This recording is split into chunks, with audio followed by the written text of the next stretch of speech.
I came up here about 10 years ago. I was a junior in college, and I came up here on a mission trip through the Baptist Student Union at my school.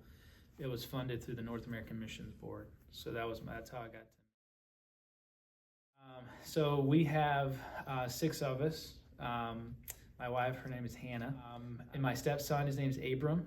He's 14, and then my daughter Ellie, she's 6, and then Levi is 4, and then Bryn is 2. And so we got a big happy family. Got a dog thrown in there as well. Our church family is a family. It's a family, and we're small enough where if you don't come on Sunday, then I know it because I don't see you, right? I mean, we're a small family church. But we're a tight knit group, and we value church membership, and not as a way to keep the church machine moving, but as a way that we want to know you, we want to minister to you, we want to know your soul, we want to encourage you in your growth with Jesus, and we want to challenge you in your relationship to be a witness of Christ in your sphere. So Gorham's interesting. It's growing a lot. It's one of the fastest growing towns in the state. As far as just from an economic perspective, all the housing market is booming here. People from all across the country are moving to Maine. It's a spiritually cold place, so you can open your doors, but people aren't going to come in. I mean, you have to go out there, and that can be a challenge. You're going to stick out, one, by the accent if you come up from Texas or Mississippi or wherever you're at. If you use the word y'all, you're definitely going to stick out, right? And don't ask for sweet tea because we don't have any, right? People just don't have a background. They don't have any background. The kids don't know the story of David and Goliath. They don't know the story of Noah's Ark.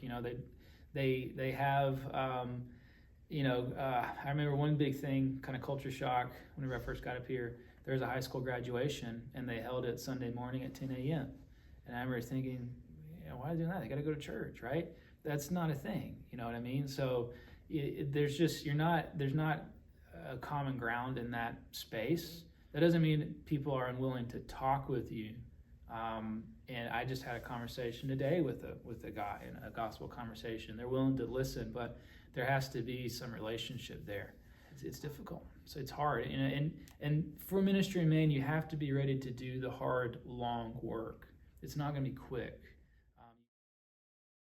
I think, having said it's not a quick thing, I think that we still have to get out and share the gospel, right?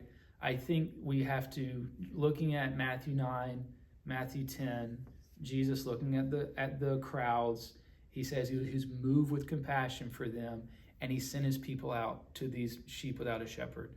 I think that really is just getting out and sharing, finding ways to share the biblical gospel with people, and letting that be enough. This summer, we're doing a free soccer camp as an outreach, because nothing like that is happening in our town. We're having it in the community where I live. There's a lot of kids in that area. So those are the things where we're investing our time. We've done the town does free concerts during the summer, and we've passed out free popcorn and drinks at those events just to come alongside, what the town's doing. Where we really gain traction is by equipping our people to be intentional with the people that they know, putting evangelism in their heart, and not asking for permission through the church event to share the Jesus, although we're going to do that, obviously, but just putting that in their hearts so they're just on mission themselves. That's what I want to do. I think encourage, not grow weary in doing good. We definitely need that encouragement. How do we as a church think through those things, right? That's a difficult thing. How do we as a church be faithful to Jesus and disciple our people to be a witness for him, even in the midst of these types of political type things? That's something I'm really thinking through. The biggest thing is just abiding in Jesus. I mean, that's prayer for every Christian. Apart from abiding in Christ, we can't do anything. So, as I see ministry here in Maine, and then, missions partner. I think it's a commitment. I don't think it's like a let's go to Maine and then, we never see you again. I think it's one of these things, if you're going to partner in Maine, you need to find a church, a pastor that you resonate with, and understand it is a long-term commitment here, right? To see it happen. So, and once you're committed to that, I think that the Lord will bless that for sure.